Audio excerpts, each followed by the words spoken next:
At Cambridge, we recently published a report, Preparing Learners to Thrive in a Changing World. This report captures the voices of thousands of teachers and students from around the world, offering a wealth of perspectives on readiness for the future from those at the heart of education. I would like to start by thinking about knowledge and skills as being important for the future.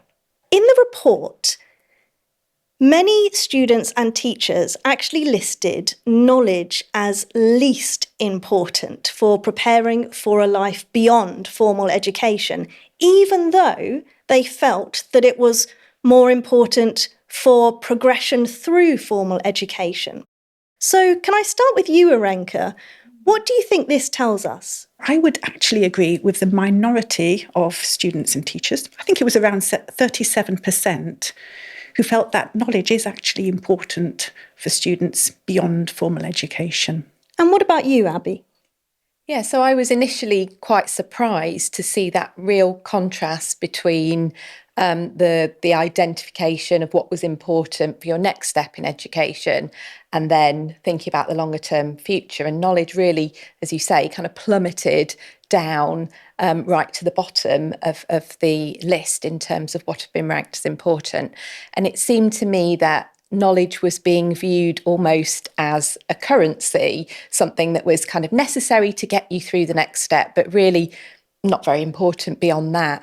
Like Irenka, I really disagree with that idea.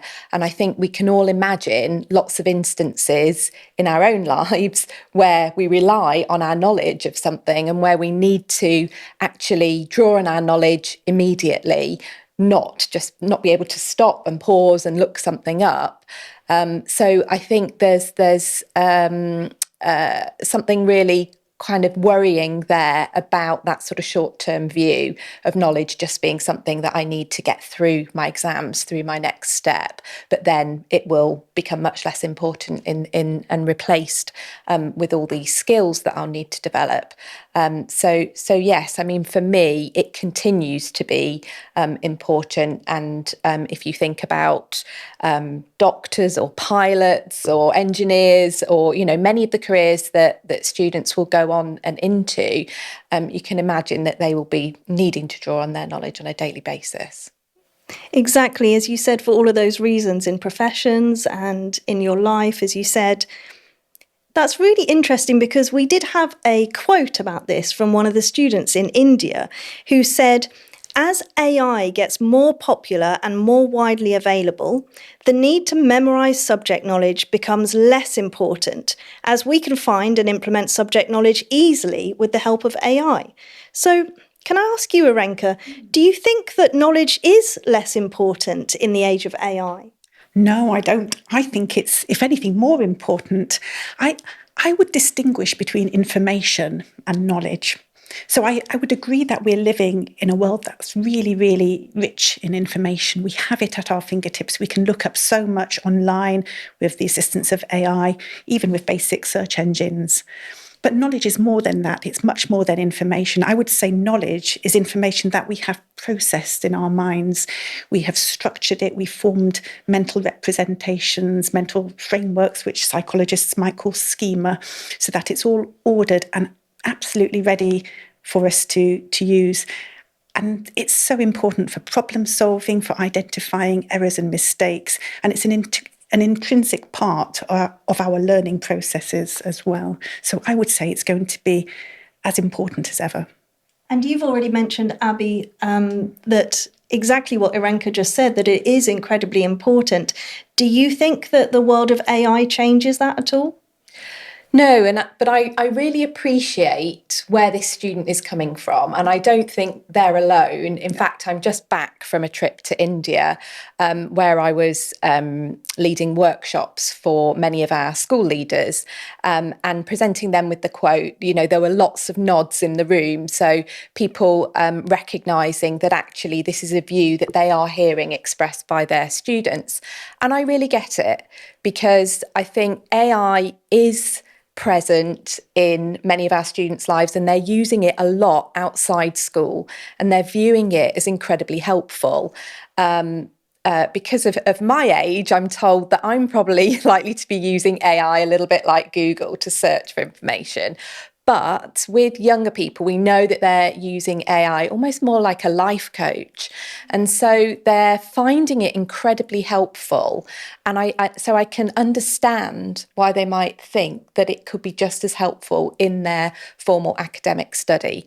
But really, it's not. It can't replace the job that our own brains and minds need to do to construct our own personal bank of knowledge. We start that very, very early in life. If you think about the process of learning to read or learning to count or learning your times tables, and learning to speak, there's the very kind of beginning building blocks from that young age. And then throughout our schooling, we are adding to this and we're studying new subjects and that's really very personal and very unique. But it gives us that ability then, as Irenka said, to recognise errors. How will you know if what AI tells you is true if you haven't got something to test it out on that's reliable and internal? So I'm in complete agreement that knowledge is actually more important in the age of AI. So we can't replace our own store of knowledge with what we're able to look up and use AI tools to do. So although you completely understand where that quote has come from, you do feel that actually knowledge is incredibly important in the age of AI. Yeah, and I think teachers are going to have perhaps quite a difficult job in their classrooms with learners challenging them and saying, well, why do I need to learn this? Why do I need to remember this? I wouldn't do this in real life. I'd look it up. And I think we've got an important job to do to counter that and to support teachers and to make them feel confident in really showing why that's not the case. And we still need to go through those processes, as Irenka said, of processing information, ensuring that we are actively constructing our knowledge ourselves. So with some of these benefits that young people may well be getting from AI and therefore some of the questions they might be asking their teachers, how do you suggest that we can communicate that real long-term foundational value of knowledge? Well, I think we can start by providing really good examples of careers that draw heavily on knowledge, both careers that we have at the moment and also careers that we foresee in the future. So, for example, Abbi talked earlier about pilots, surgeons. We want our surgeons and pilots to have knowledge in their minds that they can draw upon at awkward moments rather than having to pull out a mobile phone when they're stuck on something, when they're operating on us or flying us somewhere. But there are so many other jobs as well that draw heavily on knowledge. So anything where you're having a meeting, where you're having a conversation like this one, we're drawing upon our knowledge, aren't we? We're not relying on phones or looking things up, which would slow things down and which would prevent us from using our higher order thinking skills to analyse, to evaluate, to create new ideas. If we don't have knowledge, then we don't have space in our working memory for this higher order thinking. And explaining that through examples of careers, I think, would be a really great first step. Do you think that is a key way to communicate that long-term value of knowledge? Yeah, I mean, I was just thinking about science. Science is a really interesting area because, sometimes we're challenged about what's in our science curriculum. Are we keeping this up to date enough? Have we got the knowledge in there that actually is required now by people working in fields like alternative energy or biotechnology? But actually, I think the purpose of what we lay the foundations for in school is really building a strong base of scientific knowledge. And then it's much easier to add on to that what you might need in terms of fresh or new or cutting edge kind of discoveries that are made. So I think it's that idea that we want to get across, that those foundations, that really solid, trusted bank of knowledge, which, if you think about it, we've been working on that as humans for thousands of years. Our disciplines, our subject disciplines that we teach in school, many of those have formed over centuries. So we know that that's really strong, it's really trusted, and it has enabled great thinkers and great discoveries that we've had up until now. There's no reason to think that that's going to change just because of AI. In fact, as we've said, it's more important that we are continuing to develop alongside AI so that we can really benefit from it, and not create those gaps where we sort of offload a lot of jobs to AI, and then our brains will suffer from that. So yeah, I think I just see this as part of a very long-term trend, the value of knowledge that we really still need to invest in. In the future, we're going to encounter all kinds of information that we haven't yet thought of. The more knowledge we have, the easier it is for us to absorb that new information and take it on board, because we attach it to our mental representations, our mental schemas that we already have. So getting that information into knowledge in our minds, in our brains now, will prepare us for what we encounter in the future, for all that new information on who knows what topics. So we've actually got a couple of really key things here about implementing that sense that knowledge has such a long-term value. We've firstly got the real importance of giving examples of jobs, of situations where actually suddenly having to get the knowledge at the last minute is just going to make things really difficult and not successful at all. And then we've also got this sense that it will make young people's lives easier as they get older, and easier as they go through life if they put that hard work into gaining the knowledge now. And I think it's so important that we help in whatever way for young people to feel confident about their future, because this is something that came up in the report as well. So our report actually revealed that many students do not feel well prepared for the future. It was actually less than half that said they feel well prepared. However, are they perhaps more capable than they think? Because their teachers actually think that their students are well prepared. So where do you think this feeling from students is coming from? Well, I really feel for those students, because there's so much information out there in the world, social media, all kinds of sources where we're hearing terrible things are going on around the world, and that can make students feel pretty anxious at times, and it can be overwhelming, that level of information that's out there, and it can undermine people's confidence, certainly, and make people think, well, how am I going to cope with these massive global issues, these seismic changes that are happening around the world? So I can see why students with less experience than teachers, of course, could be overwhelmed by all that information. And students just have their own personal experience, perhaps talking with their friends as well, whereas teachers have seen generations of students go through the system, do really well at A-level with Cambridge, and then go on to university to successful careers. So they have that benefit of experience, which perhaps is why they're more confident than the students are themselves. Have you got anything to add to that, Abbi? I was quite surprised by the figure that it was, just under half of students felt well prepared for their future. So, over half of them aren't feeling that confidence. I thought it was a little bit high. I think you're always going to get a certain amount of nervousness about the future from that age group, as Irenka said. And it was heartening that the teachers were more confident.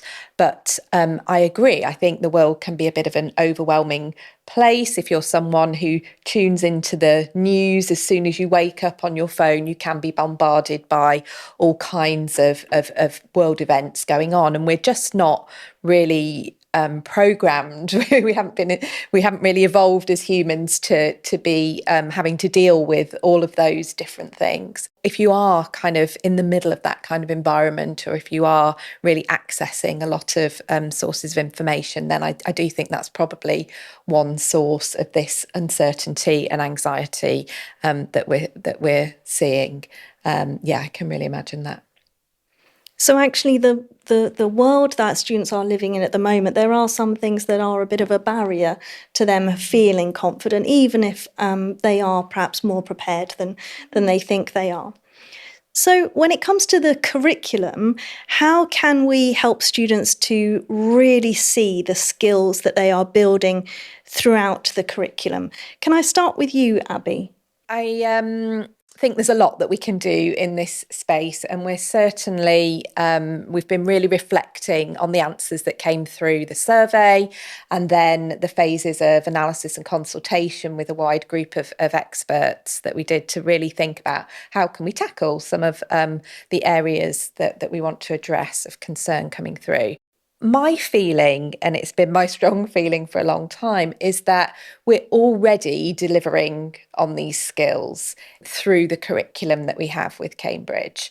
In my role as Director of Curriculum, as you can imagine, lots of people come my way and say, what are we doing about this? Can we put this into the curriculum?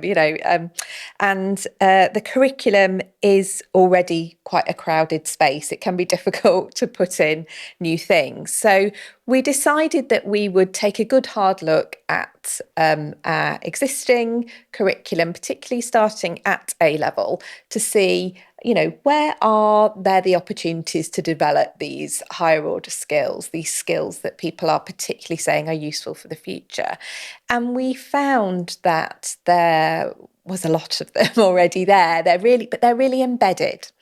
And again, sort of reflecting on this, I understand that as well, because as teachers, we often identify ourselves in terms of subject knowledge. So if I'm an economics teacher, I'm very clear about the economics subject knowledge that I'm responsible for. If I'm a science teacher, biology teacher, I'm very clear about the biological subject knowledge that is mine alone to sort of help students gain an understanding of. But skills do come through, they're embedded across subjects. And I think that teachers feel less of a unique responsibility for certain skills, although they're aware that they're there. And they're more embedded in our curriculum. What we want to do, having done this analysis and research ourselves, to kind of make visible to ourselves internally where these skills really reside, we now want to make sure that we're communicating a lot better than that. I think we could be doing a better job about signposting, so that if I'm a student who's studying maths and chemistry and biology, as well as knowing that I'm going to become really quite in-depth and specialist in my subject knowledge of maths, biology and chemistry, I should also be clear and confident to say I'm going to be more expert and specialist in my problem solving, in my analytical skills, in my evaluative reasoning. So I think we could raise up that visibility and that confidence in skill development more than we do now. That's definitely one step that we're keen to take. So for you, you have seen that it's all there, but everything is so embedded when it comes to skills. It's just really about being more explicit. Yeah.